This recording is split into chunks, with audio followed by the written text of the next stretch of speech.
छोटी समूहों के साथ बैठकों में महारत प्रभावी व्यक्ति हमेशा बैठक की शुरुआत में इसका विशेष उद्देश्य और योगदान स्पष्ट रूप से बताता है। वह हमेशा अपनी बैठकों के अंत में शुरुआती वक्तव्य पर वापस जाता है और अंतिम निष्कर्षों को मूल उद्देश्य से जोड़ता है।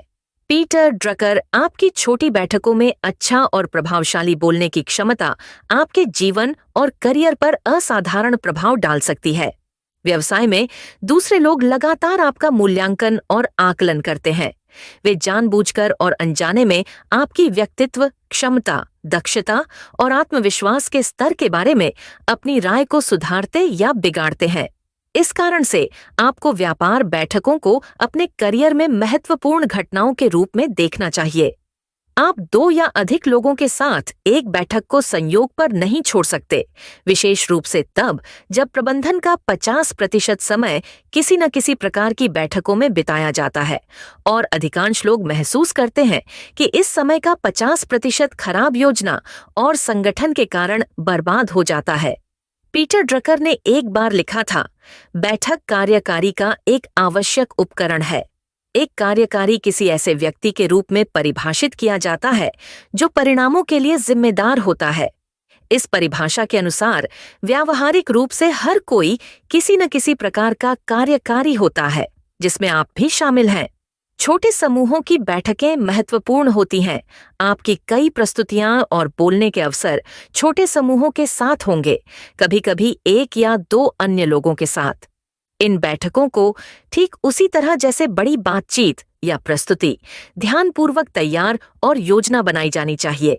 आपकी प्रदर्शन कैसे करती है, यह आपके करियर को बना या बिगाड़ सकता है। कुछ साल पहले मैं एक बड़ी कंपनी के साथ एक रणनीतिक योजना अभ्यास कर रहा था। देश भर से और दूरस्थ शाखाओं से कार्यकारी अधिकारियों को बुलाया गया था।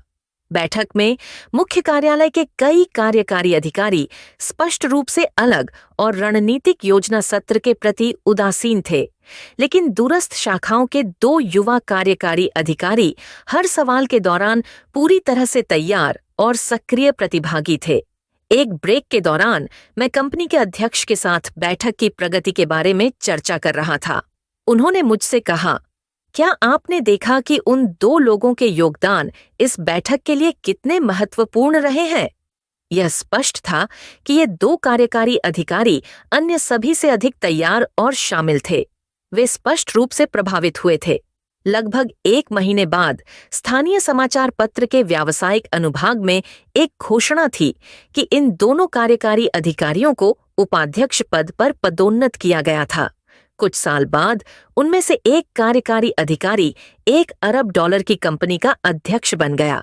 युवा प्रबंधक के रूप में बैठक में उनके योगदान ने सभी पर प्रभाव डाला और उनके करियर में गूंजता रहा। कुछ महीनों बाद कंपनी ने उन वरिष्ठ अधिकारियों की जल्द सेवा निवृत्ति की भी घोषणा की जो मुख्य कार्यालय में चुपचाप बैठे थे और बैठक में कुछ भी योगदान नहीं दिया था। उस कंपनी में उनका करियर खत्म हो गया था। अच्छी तरह से तैयार करें। बैठक की प्रभावशीलता का प्रारंभिक बिंदु अच्छी तैयारी है। तैयारी उन सभी के लिए तुरंत स्पष्ट होती है जो उपस्थित होते हैं, जैसे कि तैयारी की विफलता भी स्पष्ट होती है। यदि आप बैठक का संचालन कर रहे हैं तो इसकी योजना बनाएं। एक एजेंडा तैयार करें। उन लोगों का चयन करें जिन्हें आप आमंत्रित करेंगे और उन्हें उनके अपेक्षित योगदान के बारे में सूचित करें।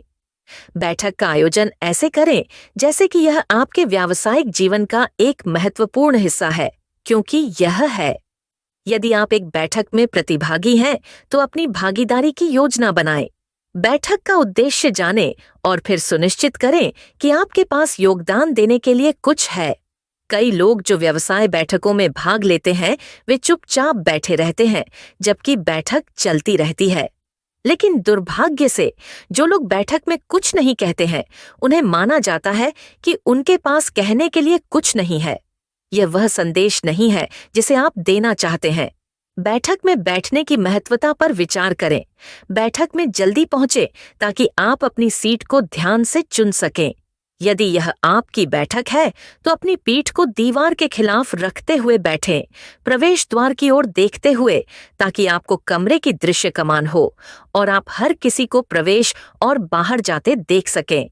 जब मैं बैठकें करता हूँ, विशेष रूप से यदि वे महत्वपूर्ण होती हैं, तो मैं विशेष रूप से यह निर्दिष्ट करता हूँ कि प्रत्येक व्यक्ति बैठक में कहाँ बैठेगा। इससे यह सुनिश्चित होता है कि सबसे महत्वपूर्ण लोग सबसे महत्वपूर्ण स्थानों पर बैठे हों। यदि यह किसी और की बैठक है, तो एक ऐसा स्थान चुनें जहां आप दरवाजे का सामना कर सकते हैं और या तो बैठक नेता के सामने या सीधे विपरीत बैठ सकते हैं। यदि आप सुनिश्चित नहीं हैं, तो बैठक नेता से पूछें कि वह आपको कहाँ बैठाना चाहता है, लेकिन आपके पास अभी भी कुछ नियंत्रण है और आपको इसे अपने सर्वोत्तम लाभ के लिए उपयोग करना चाहिए। यह पूछने में संकोच न करें कि क्या आप किसी विशेष स्थान पर बैठ सकते हैं या क्या आप किसी और के साथ सीट बदल सकते हैं, ताकि आपकी पीठ दीवार के खिलाफ हो या जहां आपकी बैठक के प्रमुख व्यक्ति के साथ अधिक दृष्टि संपर्क हो। यह आपकी सबसे मूल्यवान योगदान देने और सबसे प्रभावी तरीके से प्रभाव डालने के लिए आवश्यक है।